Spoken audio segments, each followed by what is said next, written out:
Well, joining us now, Ravi Shankar Prasad of the BJP from the capital, as well as Vinod Mehta, Editor-in-Chief of Outlook. Mr. Ravi Shankar Prasad, we've seen what seems like the BJP distancing itself from any kind of hardline Hindutva, going towards some kind of a liberal Hindutva.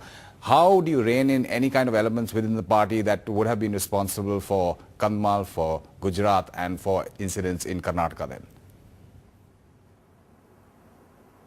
Well, first of all, Amitabh, I did not hear a word as to what was spoken earlier because of audio problem. I can only tell you, as far as Mangalore is concerned, we condemned it straight away on the very second day. I did it as a spokesperson. Mr. Pramod Mutalik, so much highlighted by the media for the kind information of your viewers, he had set up 80 candidates against the BJP in the last Karnataka elections. Yes, our ideology is very clear, the cultural civilizational heritage of India. No bigotry, no theocracy. Yesterday, Rajnath ji also admitted that maybe in articulation, we could not do it properly. And today, there were two views, they were written about that we must jettison everything. After all, we are different from Congress. We are not the B team of Congress. Today, we are ruling in 8 states in India. We are 116, a second major pole of country's politics. The country's politics has moved towards bipolarity. Today what we have sought to convey is that we are proud of our ideological moorings, our civilizational cultural heritage, a spiritual heritage which we wish to draw upon modern scenario in a contemporary way to lay the foundations of resurgent India. That's what it is about. Right. It is inclusive, where equal treatment to all regardless of their faith is central. Ravi Shankar, let me take you on that last point and take that point to Mr. Vinod Mehta. They're trying to make it inclusive, not exclusive. So that means they're trying to widen the base. But isn't the problem exactly that? How do you have an agenda which is essentially yours and not that of a B team of the Congress, and yet be exclusive and not be like the Congress, Mr. Mehta? See, Amitabh, this delayed national executive was supposed to analyze the reasons for the defeat. In fact, it has made the situation worse because all that this platform has been used for is name calling and finger pointing.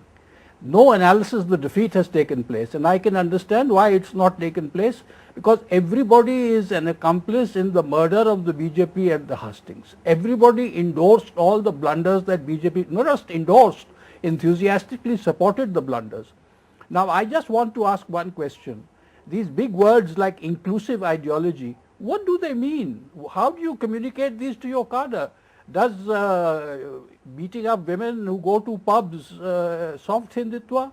Is burning churches soft Hindutva? Is Varun Gandhi's speech soft Hindutva? I mean, what is soft Hindutva and what is hard Hindutva? If there is such an animal called soft Hindutva, one would love to hear its definition in concrete terms and not in using big words like civilizational heritage and all that. Seems to have but been on the soul the ground, searching. what does soft Hindutva that seems move? to have been the soul searching at the very top level, openly, publicly. Ravi Shankar Prasad, just bringing you into two aspects of this. Hindutva, if you're saying it's inclusive, how is it, as Mr. Mehta says, be conveyed to whether it's the BJP cadres itself, like in Karnataka, how does Yedurappa handle his cadres? How does it happen with the VHP and the RSS? First of all, let me tell you, there is nothing like any soft Hindutva animal which my good friend Mr. Mehta is trying to make out. It is a part of the legacy of India, it is eternal. I considered that there was some problem in not its proper articulation. But should we infer that we are a fringe party of India? For the kind information of Mr. Mehta, we are ruling in 8 states. Madhya Pradesh, Bihar, Punjab, Chhattisgarh, Gujarat, where we have won successively, having a major population of Muslims in those states as well. They have trusted us, they have voted us also.